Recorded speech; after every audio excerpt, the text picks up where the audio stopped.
네, 안녕하세요. 오늘은 무소속 대선 예비 후보죠. 한덕수 전 총리의 발언을 좀 집중적으로 살펴보겠습니다. 아, 네, 안녕하세요. 2025년 5월 3일자 서울경제신문 기사를 바탕으로 할 건데요. 특히 요즘 계속 나오는 그 개헌 카드? 이게 대체 뭘 의미하는지, 또 이게 앞으로 정치판에서 우리 청취자분들께는 어떤 의미가 있을지 한번 깊이 파헤쳐보죠. 네, 좋습니다. 그 기사 저도 봤는데, 여러 가지 생각해 볼 지점이 있더라고요. 기사를 보면요. 한 후보가 5월 3일에 그 헌정회를 방문했어요. 아시다시피 거기가 전직 국회의원들 모임이잖아요. 원로 정치인들 계신 곳. 네, 맞습니다. 생진성이 좀 있는 곳이죠. 거기서 정대철 헌정회장 같은 분들을 만났다고 하더라고요. 근데 이 자리에서 나온 발언이 상당히 파격적이에요. 정부에 다시 복귀하면 국민과 힘 합쳐서 개헌 꼭 하고 죽각 하야하겠다. 뭐 이런 약속을 했다는 거죠. 네, 그렇죠. 이게 그냥 뭐 개헌 추진하겠다 이 정도가 아니라 아예 그냥 정치 생명까지 거는 듯한 발언이라서요. 상당히 강도가 높죠. 정말요. 와. 단순히 정책 목표가 아니라 거의 뭐 사명 수준으로 얘기를 하고 있어요. 심지어 개헌 반대 세론에 대해서는 국민의 준엄한 심판이 있을 것 이렇게 경고까지 했더라고요. 네. 이런 초강경 자세, 이거 대체 어디서 나오는 걸까요? 여기서 좀 주목할 부분이 그 개헌을 거의 국가 위기 극복의 유일한 해법처럼 제시한다는 점이에요. 기사에서도 나오지만 지금 상황이 뭐 97년 IMF 때보다 더 심각할 수도 있다. 이런 진단을 내리면서요. 지금 헌법 체제나 정치 구조로는 이 위기를 도저히 넘을 수 없다. 이렇게 보는 것 같아요. 아, 그러니까 개헌은 뭐 해도 되고 안 해도 되는 선택이 아니라 그냥 필수다. 이런 입장이군요. 그렇죠. 그런 뉘앙스입니다. 그러면서 또 다른 정치 세력들, 기사에서는 특히 그 이재명 민주당 후보로 염두에 둔 것 같다고 해석하던데요. 네네. 이쪽을 향한 비판도 같이 나왔어요. 뭐 개헌 동의하는 쪽 하다가 말 바꾼다 이러면서 이걸 국민에 대한 중대한 범죄라고까지 했어요. 표현이 상당히 날카롭죠.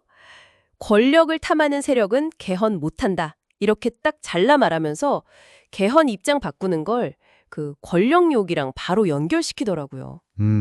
뭐랄까, 자신은 원칙을 지키는데 경쟁자들은 정치적 유불리만 따진다. 이런 이미지를 좀 만들려는 전략으로 읽힐 수도 있겠고요. 하긴 그런 구도로 몰고 가려는 의도가 보이긴 하네요.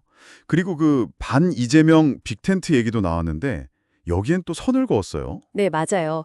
특정인을 반대하기 위한 그런 빅텐트가 아니라 시대 정신에 안 맞는 헌법을 개정할 수 있는 빅텐트를 쳐야 한다. 뭐 이렇게 주장했죠. 이 부분은 어떻게 봐야 할까요?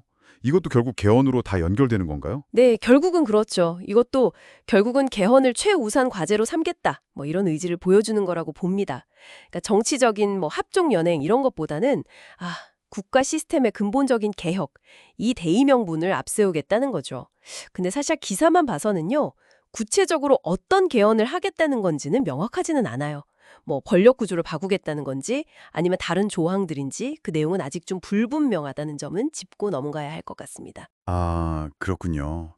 그 방향성은 아직 모호하다. 알겠습니다.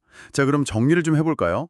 한덕수 후보는 지금이 아주 심각한 국가 위기다 이렇게 규정을 하고 그 해법은 오직 개헌뿐이다. 그리고 자신은 개헌만 완수하면 바로 물러나겠다. 뭐 이런 파격적인 약속으로 진정성을 보여주려 한다. 이렇게 요약될 수 있겠네요. 네, 정확합니다. 핵심 논리가 그거죠. 근본적인 국내외적인 제도 기반을 완전히 다시 짜는 것 없이는 뭐 경제든 민생이든 사회 문제든 외교, 국방 뭐 하나 제대로 해결될 수 없다. 이렇게 믿는 거예요.